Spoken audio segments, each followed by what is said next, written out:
Hi guys, thanks for clicking on this video. I'm so glad that you're here.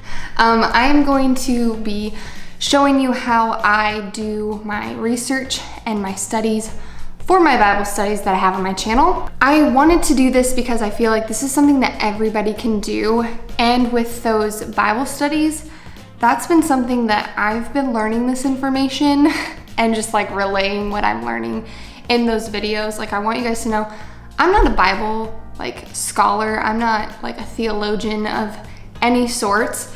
And what's in the information in those videos is like things I learned that week. I thought it would be helpful for you guys if you want to just know how to dive a little bit deeper into the Bible, what I've been doing for my Bible studies, because I've been learning so much doing this stuff. So basically we're gonna go over what I have.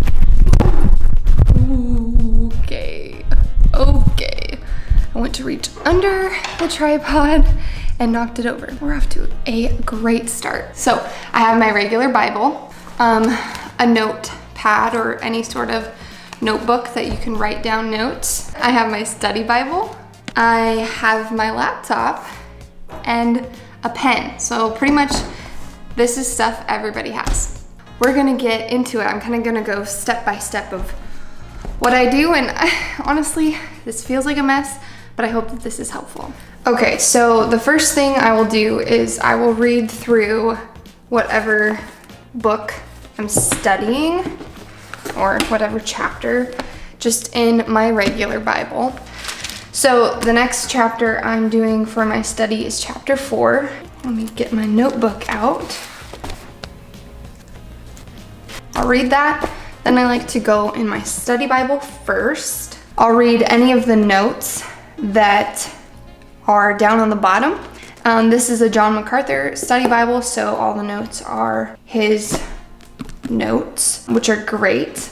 But I also use my computer to look up commentaries, which is huge. Like, that's my biggest way to learn and retain information is through commentaries. Typically, I will look up just Micah chapter 4 commentary. Let me move these out of the way. Yeah, there'll be multiple commentaries. I usually try and go through a few different commentaries just to see. I have never gotten my resources from just one commentary. It's always been multiple, as well as my study Bible. I will usually try and organize my notes like verse by verse. So I'll usually have a couple tabs open. And let me pull up another commentary. So I'll have a couple tabs open on my screen and just be able to flip back to each commentary and go like verse by verse. And then I'll usually like write down in my notes like, okay, verse 1. I don't know if you can even see that. It's just verse 1, and then I use any of the notes that I've gathered from either my study Bible or commentaries. I'll write them down, and then I'll kind of just do that and write down things verse by verse. This makes it really easy for me to go back when I'm trying to do my outline for my Bible study, because here's an example of one of my outlines is I number my outlines of bullet points that I want to make in the video or in the study or whatever it is I'm doing, and just kind of summarize it in a couple words. And then I'll put like a little asterisk and a number where I can easily find it in the rest of my notes on whatever verse it is that I am studying. That works for me. I'm sure there's a lot of other more simplified ways to do it, but this is the way that works for me. I've just learned a lot doing it this way.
so that's kind of how I do my study. It takes a long time because I want to be thorough, and because, like I said, I'm learning all of this. Like, a lot of this is new information, and especially for this chapter 4, there's a lot of new information. And I also try and do like the cross references. So if it references something in the margins, then I go and I look that up, and usually I need a little bit of context for it. So it can take a long time. So just throwing that out there, but it is, easy. You just have to devote the time to do it, and you can learn so much. What I want to kind of point out is that it's really important for me, someone who is not a Bible scholar, to learn from people who are and who have studied the Word. That's why I use commentaries. That's why I use a study Bible, is because I trust them. They've been studying the Word of God way more than I have. They know what they're talking about. They know the Bible way better than I do, and so I trust their insight, and I'm learning from the experts, so to speak. That is something that I make sure that I do, is that I'm not trusting my own instincts. I'm going to people who know the Bible and know the context and have studied it way more than I have. So yeah, pretty much everything I get is through commentaries or study notes and things like that, and I'm learning. So yeah, I hope that this was something that you could grasp and maybe even try on your own. Like I said, devote some time to it, because when you do deep dive into it, it's amazing how much more that you can learn. It's really fun. So yeah, that's it. That's all I have, but I hope that this was fun and insightful, and I hope that you just dive into some more books of the Bible. Like, join me for my Bible study. Why not? Anyways, thank you so much for watching, and I will see you in my next video. Bye.